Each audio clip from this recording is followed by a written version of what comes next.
যারা বলবে পীর শব্দ কোরআনে দেখাইতে পারলে 10 লাখ টাকা বলে দিব, আমি কই নামাজ শব্দ কোরআনে দেখাইতে পারলে আমি 1 কোটি টাকা দিব। এখন আপনিও কইবেন দিব, আমিও কমু দিব, সমাধান তো দরকার আছে। যেই শব্দটা ফার্সিতে নামাজ, এই শব্দটা কোরআনের ভাষায় সালাত। যেই শব্দটা ফার্সি ভাষায় রোজা, এটা আরবি ভাষায় কোরআনের ভাষায় সাওম। যেটা ফার্সি ভাষায় পীর, এটা কোরআনের ভাষায় মুর্শিদ। হুদহুদ চাপাবাজি করার অনর্থক চাপাবাজি করার কোনো দরকার নাই, পাবলিকের দান্দা লাগানোর দরকার নাই, ঠিক নিও। তো এই জন্য আমাদের ভারত উপমহাদেশ তো পাকিস্তান, ভারতের উর্দু এবং হিন্দি ভাষায় রসম চালু ছিল, ঠিক কিনা? এই জন্য আর উর্দুতে এবং হিন্দিতে অনেক শব্দ আমাদের উর্দু শব্দে প্রচলিত আছে এই বাংলাদেশে। যেমন আমরা বলি পানি, কি বলি? আমি যদি কই পানি করতে পাইলেন, আসলে পানিটা ওই যে ভারতের ভাষা, উর্দু ভাষা। মূলত বাংলা হইল জল, বাংলায় কি? জল।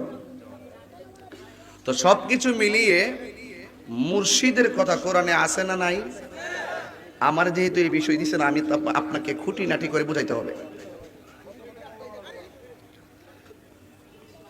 মুর্শিদের কথা কোরআনে আছে। মুর্শিদ শব্দের অর্থ হলো পথ প্রদর্শক। মুর্শিদ অর্থ কি? আচ্ছা, এখন মুর্শিদের আরেকটা অর্থ হলো উস্তাদ। কি? গুরু। গুরু বাংলা যেটাকে বলে শিষ্য, ফার্সি ভাষায় সেটা হলো মুরিদ। ফার্সি ভাষায় যেটা পীর, আরবি ভাষায় সেটা মুর্শিদ। তাহলে পীর, মুরিদি, গুরু, শিষ্য এই শব্দগুলা ফেলে দেওয়ার কোনো শব্দ না। যেখানে যেটা যেভাবে চলে, কথা বোঝাতে পেরেছি? তাহলে আমরা কেন মুর্শিদের কাছে যাই? স্কুলে যিনি বীজগণিতে পারদর্শী, আমরা বীজগণিত তার কাছেই পড়তে যাই, ঠিক কিনা বলেন? আর স্কুলে যারা ইংলিশে পারদর্শী, আমরা তাদের কাছে ইংলিশ পড়তে যাই।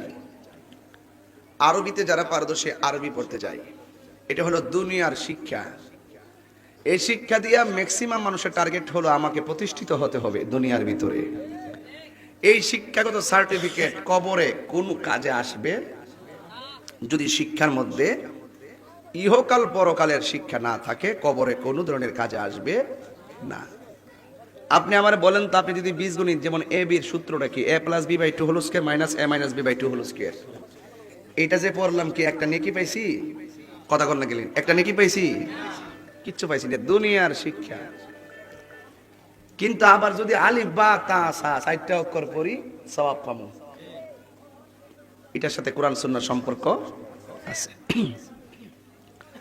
এই জন্য রাসূল বলেন, যারা একটা অক্ষর কোরআন তেলাওয়াত করবে তার আমলনামায় 10টা নেকি দেওয়া হবে। এখন এইগুলো বুঝতে গেলে, এগুলো জানতে গেলে আপনাকে কি করতে হবে? মনে রাখবেন, এলেম 2 প্রকার। এলেম কত প্রকার? 2 প্রকার। একটা ইলমু জাহির, একটা ইলমু বাতিন। ইলমে জাহির হলো আমরা দুনিয়াতে যে ইলম অর্জন করি এটা, আর ইলমে বাতিন হলো কিভাবে আমরা আল্লাহকে পাবো, কোন পথে। সুপ্রিয় দর্শক, আপনাদেরকে অনেক অনেক মোবারকবাদ এতক্ষণ আমার সাথে থাকার জন্য।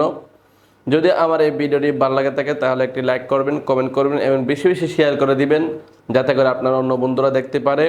আর সুন্দর সুন্দর ভিডিও পেতে পেজটিকে ফলো করে দিবেন, সাথে থাকবেন। আমি আপনাদের সাথে আছি। আসসালামু আলাইকুম ওয়া রাহমাতুল্লাহি ওয়া বারাকাতুহু।